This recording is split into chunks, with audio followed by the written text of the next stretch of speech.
Estimados irmãos, espíritas e não espíritas, amado Mestre Jesus, agradecidos estamos pela bendita oportunidade de reunir-nos em torno de Tua palavra de amor e bondade.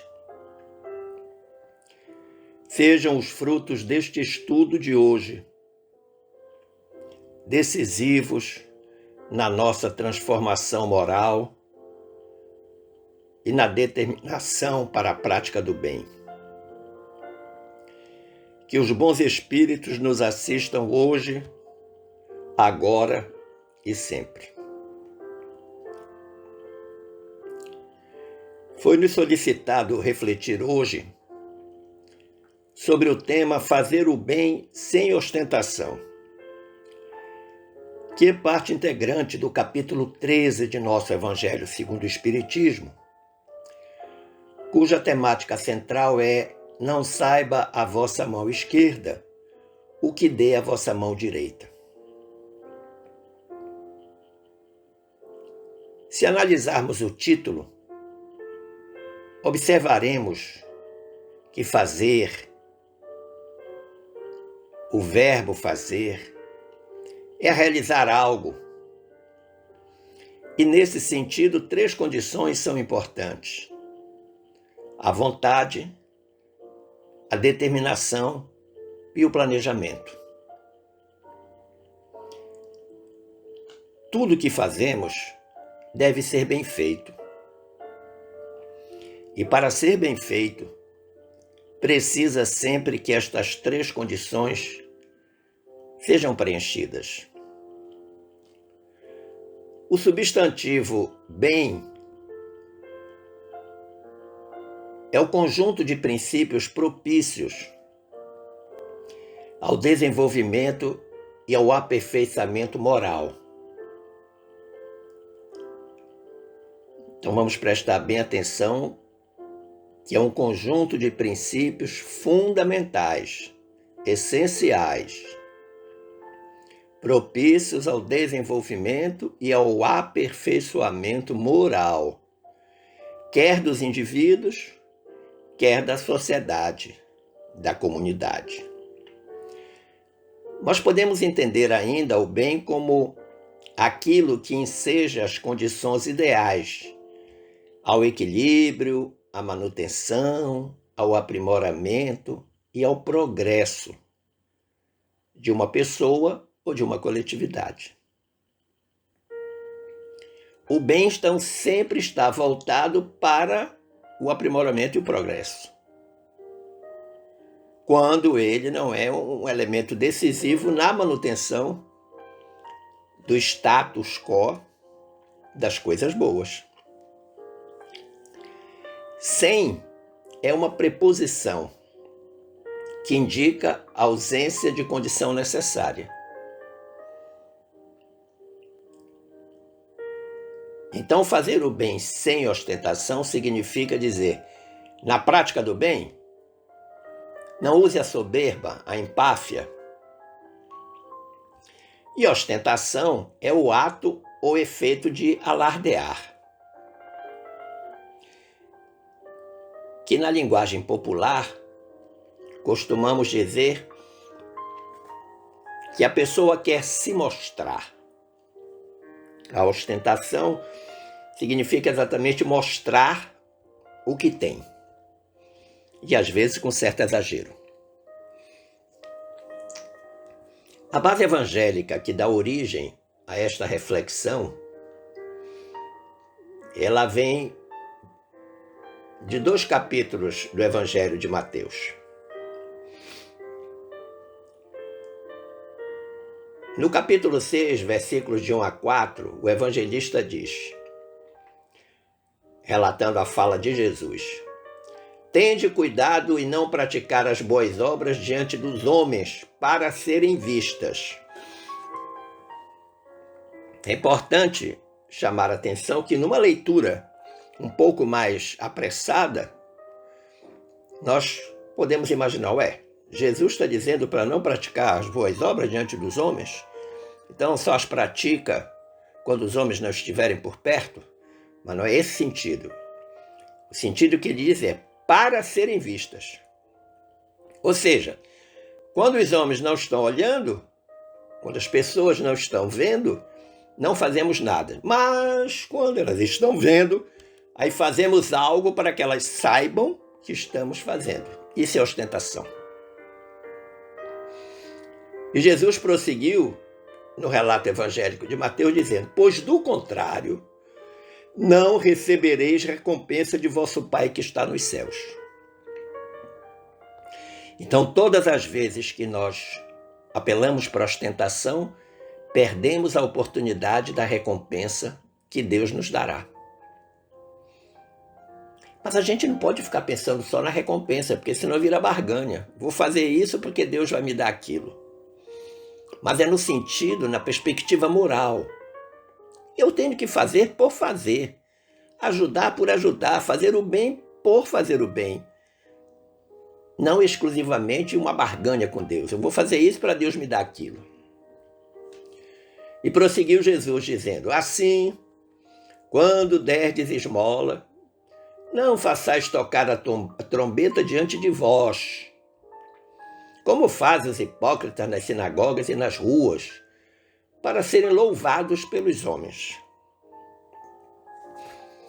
Eu costumo sempre dar um exemplo daquelas pessoas que gostam de fazer com ostentação, né? Que entra no auditório de um centro espírita com uma cesta básica no ombro, falando bem alto: onde eu coloco essa cesta básica? Onde eu coloco essa cesta básica? Porque precisa que todos saibam que ele está doando uma cesta básica. E Jesus diz que para estes, que fazem essa ostentação, digo-vos em verdade que eles já receberam sua recompensa. Quando derdes esmola, não saiba a vossa mão direita o que faz a vossa mão esquerda, a fim de que a esmola fique em segredo. E vosso Pai, que vê o que se passa em segredo, vos recompensará. Significa dizer, a ação é entre eu e Deus, você e Deus, nós e Deus. Não é entre eu e você, entre você e o outro. É entre nós e Deus. Daí a necessidade desse equilíbrio, dessa ponderação, dessa simplicidade. Nós poderíamos perguntar o que pretendemos com a ação do bem. Essa pergunta, muito provavelmente, deve incomodar o orgulhoso. Deve incomodar o vaidoso, porque eles estão sempre à espera do reconhecimento dos homens pela ação que praticam. Mas o que devemos desejar na prática do bem? O reconhecimento dos homens ou o reconhecimento de Deus? Ora, se eu pensar no que acabamos de ouvir, que é fala de Jesus, a minha preocupação, a tua, de todos nós, tem que ser com o reconhecimento de Deus. Sem que obrigatoriamente a motivação para fazer o bem seja esse reconhecimento. Porque, volto a insistir, se pensarmos assim, isso é barganha. Kardec, lá no Evangelho segundo o Espiritismo, ele diz: em fazer o bem sem ostentação há grande mérito. Então, fazer o bem sem ostentação há grande mérito. Então, ele coloca um adjetivo, né? Quando a gente faz algo, já há mérito em favor do próximo. E quando a gente faz sem ostentação, o mérito é maior ainda, é um grande mérito. Ainda mais meritório é ocultar a mão que dá. Constitui marca incontestável de grande superioridade moral. Porquanto, para encarar as coisas de mais alto do que o faz o vulgo, mister se torna abstrair da vida presente e identificar-se com a vida futura.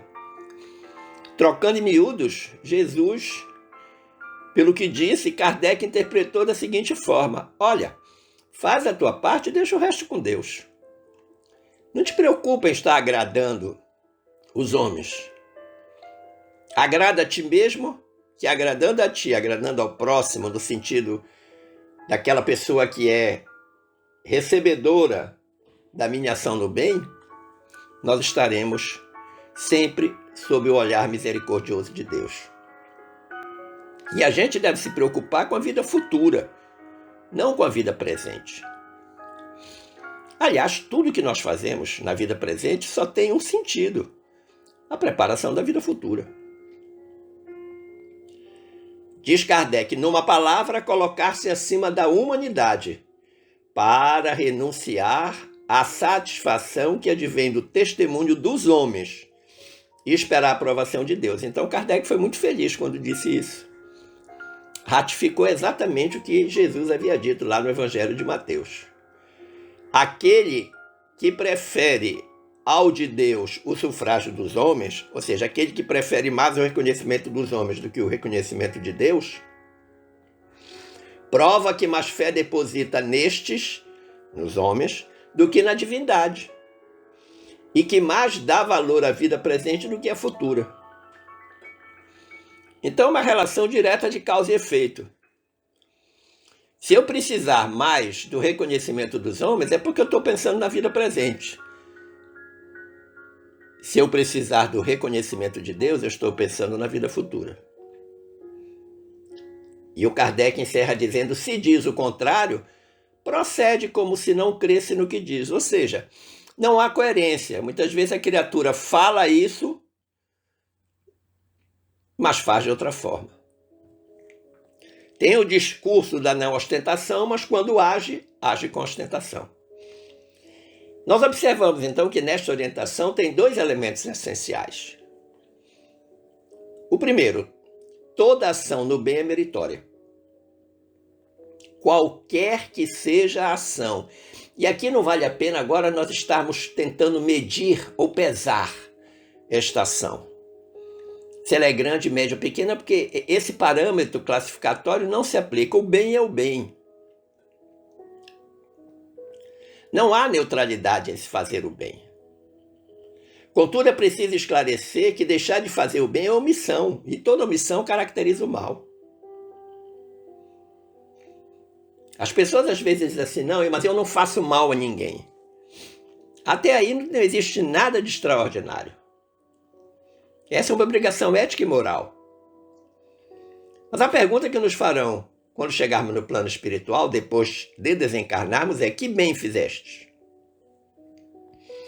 Porque se eu deixar de fazer o bem, essa omissão caracteriza o mal. No dia 12 de abril do ano de 1962, portanto já vão aí 59 anos, quase 60 anos, a veneranda Meimei escreveu através da pena mediúnica de Chico Xavier uma pequena lição intitulada Cartilha do Bem, no qual ela diz assim, quem sabe melhora a vida. Aprender é iluminar. O mundo é bendita escola. Vamos todos estudar.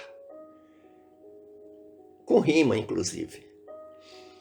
A lição é preciosa, em que pese ser pequena, mas é de uma grandeza extraordinária. Ela começa logo dizendo, quem sabe melhora a vida.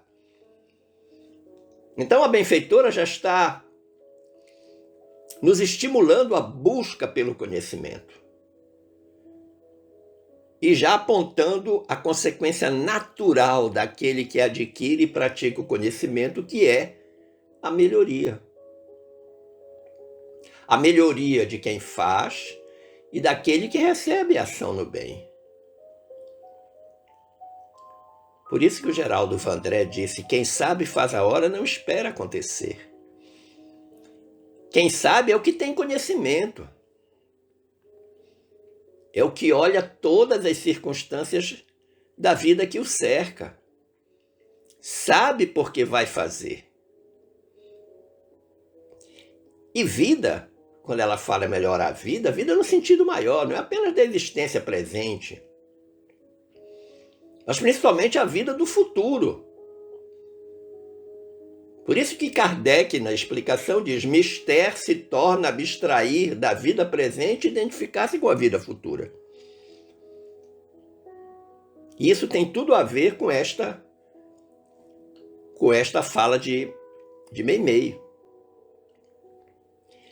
Ela também aponta a consequência do aprendizado, que é a iluminação. Não apenas a iluminação interior, a autoiluminação daquele que realiza a ação no bem, mas a iluminação de todos que estão no seu entorno. Considerando que a luz produzida pelo bem clareia o caminho de tantos quantos estejam nele, no caminho. Muitas vezes uma pequena palavra, um gesto, é capaz de irradiar uma luz tão grande que as pessoas que se veem nessas circunstâncias ficam profundamente agradecidas, porque passaram a ver com mais clareza. E Meimei reforça ainda que o mundo, a Terra, é uma bendita escola. E aqui estamos todos para aprender. E mais, somos ao mesmo tempo aprendizes e mestres, na medida em que colocamos as ações aprendidas na prática diária da nossa existência. Nós ensinamos e aprendemos simultaneamente. Por isso que Meimei encerra a breve lição com uma exaltação, dizendo: vamos todos estudar. E eu às vezes me preocupo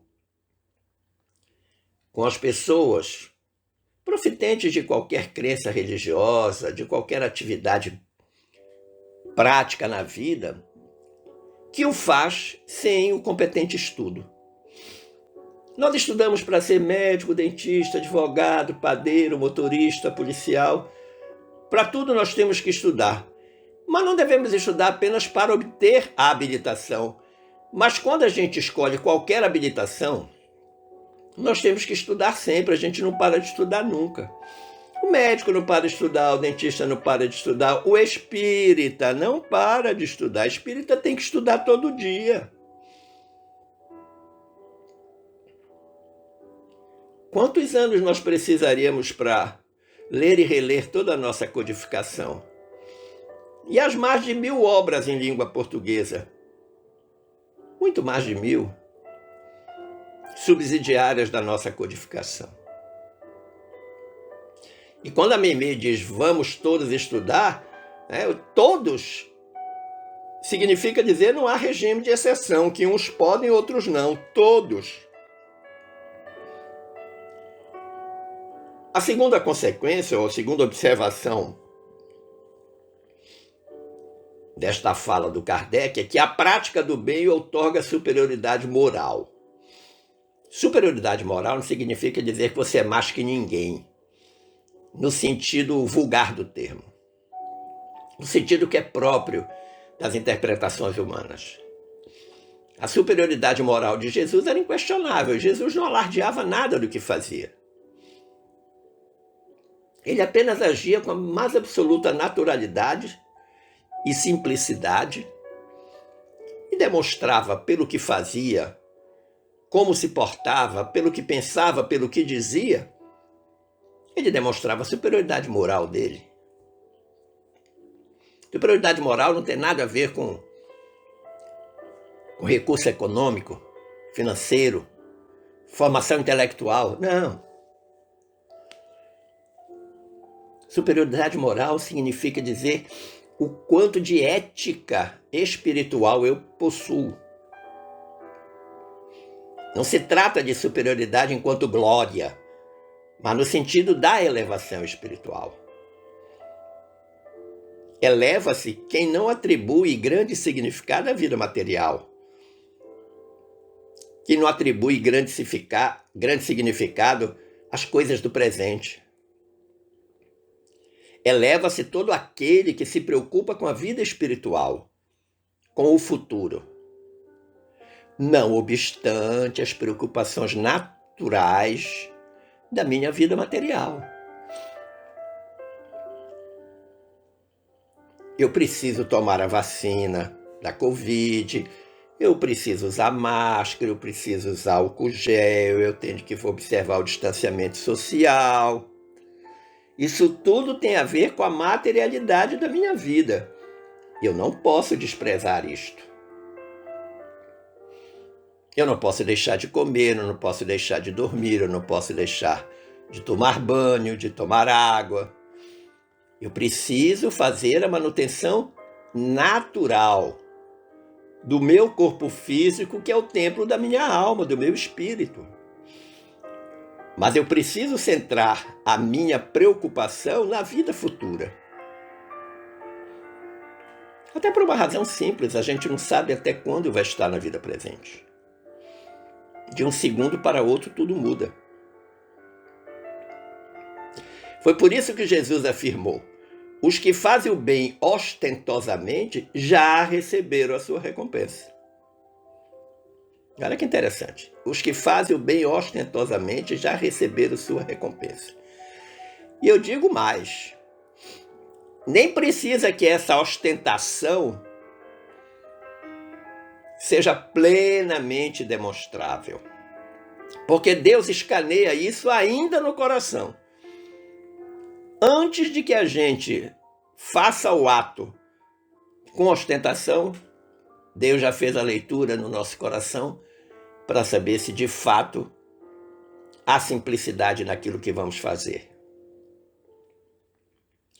O venerando Chico Xavier deixou uma mensagem inesquecível, que está publicada lá no capítulo 97 da sua obra O Evangelho de Chico Xavier, escrito por ele mesmo, organizado pelo Carlos Bacelli. Diz o Chico: nenhuma atividade no bem é insignificante. Ou seja, por menor que seja a sua atividade no bem, ela tem uma grande significação, especialmente aos olhos de Deus. As mais altas árvores são oriundas de minúsculas sementes. Olha que comparação inteligente. Vamos pensar no carvalho. O carvalho é uma árvore bonita, frondosa, grande, forte. Quando a gente olha um carvalho pronto, não imagina que ele veio de uma pequena sementinha que deu origem a ele. Por isso que o Chico diz: a repercussão da prática do bem é inimaginável. A gente não tem a menor ideia das consequências naturais da prática do bem, principalmente do ponto de vista espiritual. E o Chico diz mais: para servir a Deus, ninguém necessita sair do seu próprio lugar ou reivindicar condições diferentes daquelas que possui. Sair do lugar, não apenas a mobilidade física, mas sair da sua condição de inércia, por exemplo. Você não pode estar quietinho, sentadinho, estar fazendo uma ação no bem, por exemplo, quando lembra que tem algum amigo, alguma amiga que está internada por causa da Covid, e você fecha os olhos e faz uma oração sincera, pede a Deus do fundo do seu coração. Você nem precisou se deslocar. E você não precisa dizer a ninguém que está fazendo isso. Fazer estardalhaço da ação. Não. E mais, para a prática do bem, a condição essencial é ter vontade de fazer o bem. Aí depois a determinação e o planejamento para sair tudo bem feito. Ah, se eu tirar na loteria esportiva, eu ajudo a construir uma sede nova para a minha casa espírita. Ah, se eu tirar na Mega Sena, eu vou comprar 1000 cestas básicas. Ou seja, o bem depende de uma condição cuja possibilidade é remota. Porque dizem os especialistas aí em probabilidade que para ganhar na Mega Sena é 1 para 50 milhões. Então é bem remota a possibilidade de você ganhar essa condição para fazer o bem que é doar as 1.000 cestas básicas. Tudo que pudermos fazer no bem, não podemos adiar, não devemos adiar. Nós precisamos somar esforços, criar uma energia dinâmica que se antepõe às forças do mal. E vamos lembrar também que os nossos adversários espirituais não querem o nosso progresso, eles não querem que a gente faça ação no bem, porque eles sabem que a ação no bem nos credencia junto a Deus, junto ao plano espiritual, junto às forças do bem. Então nós temos que ter força, vigor, para evitar que essas forças do mal nos atrapalhem. Se o pessimismo se acumula, se a gente começa a pensar, não vai dar certo, não, eu acho que isso não vai dar certo, não, as pessoas, não vai dar certo. Não tem pessoas que agem dessa forma? Principalmente quando a atividade é grupal, é coletiva. Então, se o pessimismo se acumula, termina por contaminar toda a atmosfera psíquica, não é só do grupo, não, é do planeta. Pesando, inclusive, sobre as mentes que nos governam. Vocês imaginem se todo mundo estivesse permanentemente em oração, pensando positivamente em relação a essa questão da pandemia. Será que as coisas não estariam de uma outra forma melhor para a comunidade mundial? É indispensável que o bem se propague, agora principalmente que nós estamos numa situação de adversidade. Quantas pessoas perderam o emprego, quantas pessoas passando necessidade. A mobilização comunitária precisa ser muito grande. As pessoas nunca precisaram tanto como agora. E ninguém tem o direito de se omitir. E vamos pegar, ainda que seja no aspecto lúdico, romântico, né? Mas vamos pensar em cultivar uma flor, velar por uma fonte de água cristalina, não poluir. Olha que coisa importante, não poluir. Estampar um sorriso na face, proferir palavras de esperança. Quantas coisas do bem podemos fazer sem grandes esforços? Pode até parecer insignificante, mas não é. Não nos esqueçamos que uma atitude positiva desencadeia outras. O amor contagia. O amor eleva. O amor liberta. O amor é a condição essencial do bem. Todo bem é uma manifestação do amor.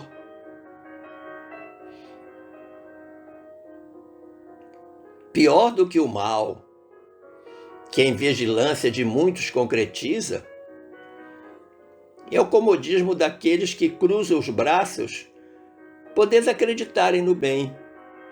Quantas pessoas estão desacreditando do bem? Não vale a pena. É assim mesmo. Isso não é problema meu. Eu já fiz a minha parte. E aí cruza o braço. Numa atitude egoísta, de descompromisso. Então reflitamos bem. Naquele bem que fazemos, se há ou não ostentação nele. Qual é o nosso real interesse quando praticamos o bem? O que queremos de fato? Estamos pensando em quê? Lembrando lá a canção católica que diz: estou pensando em Deus, estou pensando no amor. Coloquemos Deus de uma forma mais efetiva na nossa vida e a prática do bem se tornará rotina para todos nós.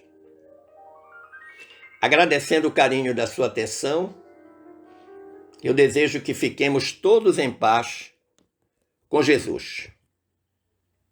Forte abraço.